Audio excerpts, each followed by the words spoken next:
however, have the last ban. Looking at everything that's going on, any predictions to the ban? The ban's it's kind of tough right now for Onic.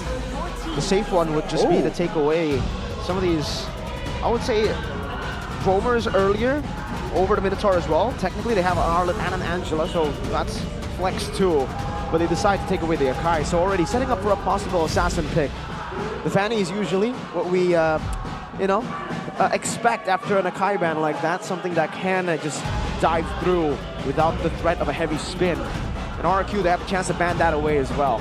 Unless they have a plan to go head-to-head. They just don't want to go up against Ling, maybe. They want an assassin battle, but just not against Ling. I guess the Ling is just a bit too mobile. We've seen what Annabelle was able to do on it in the earlier matches. But it's definitely not something you want to leave open. And so is the Fanny, apparently. Now we'll see, finally, is it going to be a reveal? Is it still going to be the last pick hidden, potentially an assassin for the side of Onic? That's a strategy they've used extensively. Okay. Oh boy. We're gonna set up with the Faramis first for Sans, I believe. Yep. So we have the Matilda and the Faramis age-old combo in their mid trio. Just waiting to see the next two picks coming from Rrq before they make a decision whether or not this Fredrin will be in the jungle or whether it will be flexed into the EXP lane. Meanwhile, for the side of Rrq, wait, technically, no. You can't flex in a ton in the jungle, right? You can. We have seen it. We have seen it from, I believe, not in Indonesia, but we have seen it in the Philippines. It's rare. Blacklist Sensui. Did it work? Natan in the jungle and a gold lane Ruby. Yes, it did. They were able to come back in that game, and Rrq, they decide to not go for the assassins. A Valentina pickup to be able to withstand the Netherrealm and take it away also for themselves. But here it is, the decider. Will we see an assassin? Will we see a flex of the Natan? Or will the Fredrin just go to its natural place, the jungle, for now? I feel like going to the natural spot is great, and now they have a chance to just pick a winning matchup to really shut down that EXP lane. I mean, I thought earlier that an X-Work in these conditions, everyone clumping together can be so valuable. And against the strategic playstyle that both teams can bring through, that extra opportunity by sacrificing the Firaga armor could be used for great value. But it wasn't picked up by Rrq. It won't be picked up by Onic either. It's going to be a Paquito. Okay. Power Wave? Question mark. Power Wave. It is. There you go. Paquito in the EXP lane. We have the Natan in the gold lane and Fredrin in the jungle. No assassin showdown for game number 1. But it's okay, ladies and gentlemen. There still could potentially be 2 more games ahead of us. But what do you think in general about the composition that both of these teams brought? I feel like Onic has a lot more flexibility in how they want to approach things. So when the game is straightforward, it's just fights and fights, one team with a gold lead, the general stuff.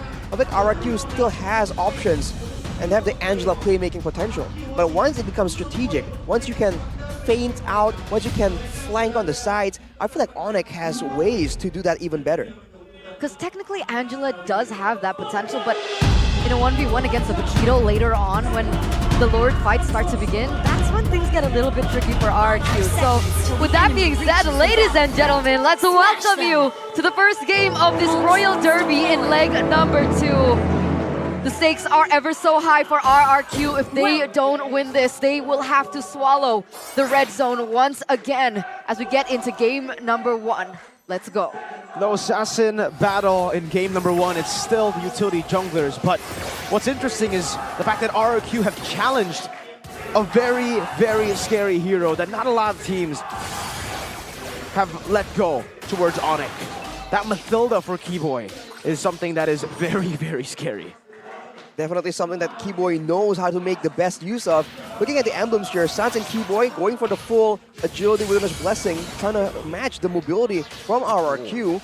Skylar going with the Master Assassin. CW unfazed with the Bargain Hunter and still the Weakness Finder. He is trying to go aggressive and perhaps win this lane even with the assistance of that Matilda, man. That is so pesky to deal with.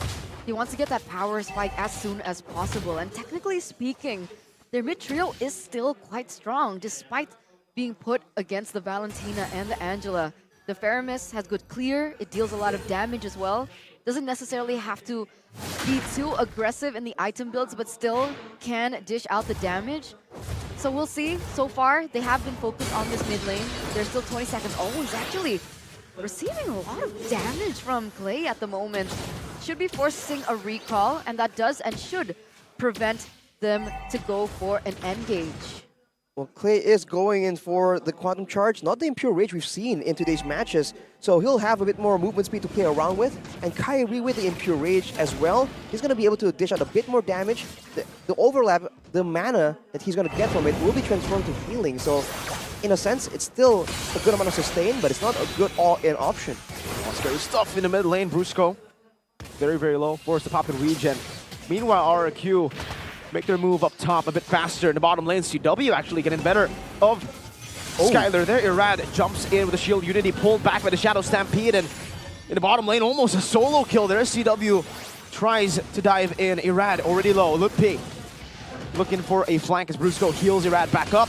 That's a flicker into the front, and that's a lot of damage placed down. A good Netherrealm steal with IMU as the final slash comes down from Dawn.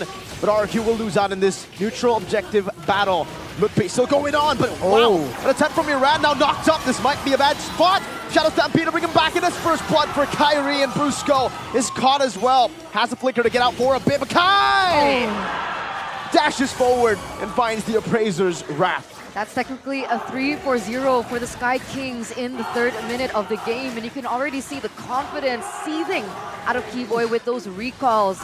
2 people were taken down, plus they were able to secure the neutral objective. Rrq on the back foot. So the stats earlier, Lutpi 3-0 on the Pakiro, Kyrie 9-2. And man, that fight, 2 sustain options and 2 heroes that can be beefy but also do damage. The Pakiro and the Fredrin. Wow. The combination is just what's so good for that early game turtle fight. But look at the talent predictions by Samsung Galaxy S24 series.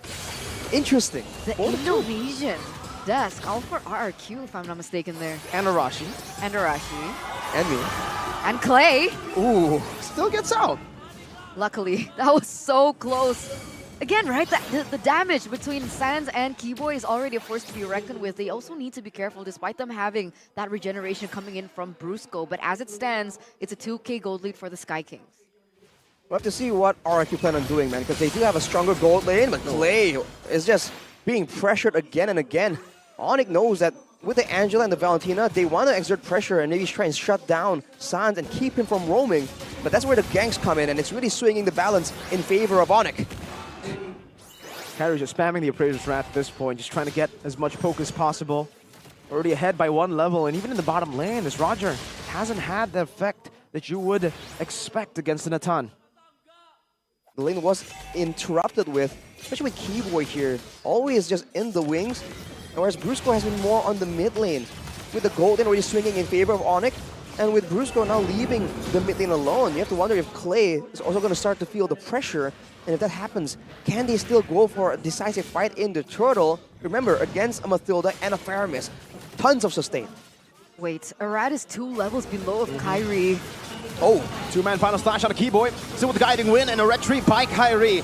Dawn in the midst of it all, now pulled back by the Shadow Stampede as another round comes in, but it's not going to be there, not there yet. CW is participating in a team fight onto the Natan very early on. Gets the weakness finder, he gets a double kill as he picks up a Starlium set in the 5th minute of the game. Sans with a pullback on Irad. Kyrie with the sandwich maneuver and a full dive with another realm under the tier 1 turret as Lutpi escapes.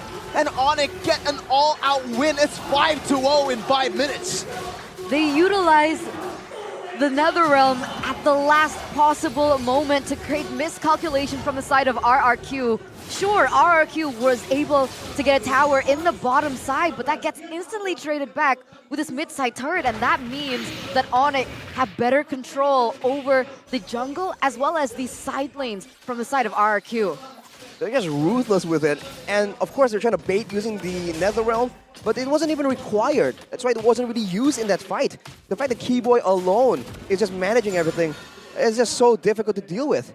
You see Sans here with the Negative Durance, lowering that healing coming from the Angela even more. Whereas for CW, already with the Starlium and the Feather of Heaven, he has a lot of shred if he's left to his own devices. Now a desperate attempt at Lutpi's life in the bottom lane, but he just gets out. Rrq scratching the turret down, but now Kyrie enters the team fight with Keyboy, brings Oh, someone no. back as well.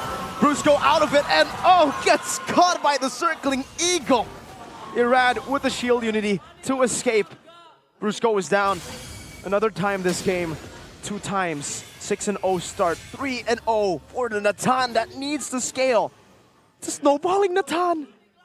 That was a very, very desperate play. Understandably, Rrq want to look for a pick. They need to look for a trade on the map to prevent the snowball coming in from the Sky Kings. However, that timing couldn't have been more ill. The fact that the Heart Guard popped off, and then they waited until the point where they had to separate, and now they're going in for another. An Entropy CW is melting the Rrq front line. Without the Holy Crystal, and they're going for more. He ran in the midst of it all, now caught by the CC, and the damage in CW is melting him again. It's a double kill for CW. 5-0 for Natan. Who says Natan is a late game carry? Say CW. But man, already joining with the fights, already reaching the power spikes. It's a 7k gold lead in 7 minutes, man. Onic is winning in the fights, giving no kills to Rrq, and they're still winning out in the objective game, in the farming game. Rrq just confused on what to do. They have the mobility, they have the tools to roll around with Iran on the Baxia, but at who? Towards what? Oh man, I mean, we were already impressed with Chidera's Natan earlier on, 13 minutes, already a good build for him, but now CW in 8 minutes, wait a minute. Finding Keyboy there with a stun as well, but now look at CW. He's free hitting in the midst of it all, even with another realm. It's late. They can't calculate the damage enough. Kyrie dives on the Brazers, wrapped in the back, and a double kill for CW, who's looking for more. He's chasing them down. Calvin Winata. That's a triple kill.